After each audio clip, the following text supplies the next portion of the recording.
a to se tady pak na škopka. Musíš zkus na Facebook. To je šikanování, víš to? Dneska jsme měli přednášku. Proti tě bosne. Víš co, mohl bys se tady... Proti čemu? Tam to fotíš, nebo natáčíš? Natáčím. Tak záběr.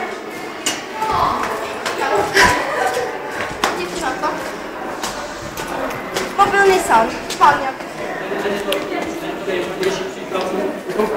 No, opravdu je to nejmožnější. Ještě ani natáčím prdel.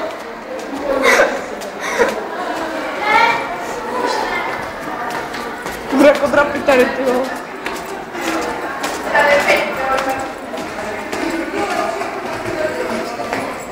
Já normálně teď spad.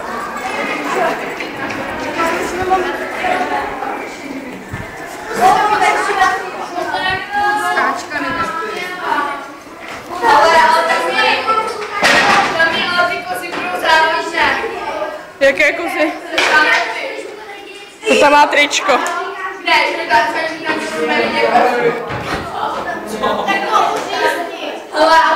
ale to se všichni podívají.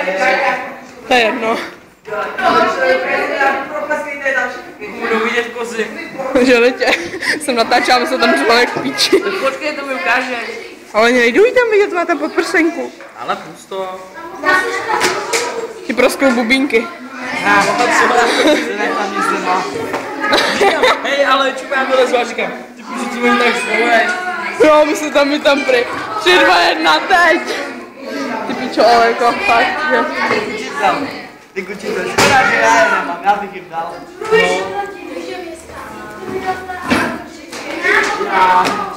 Co máme, jo, přijde já.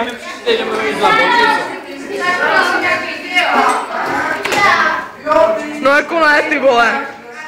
Já 2krát na burky zase nemít nedáme.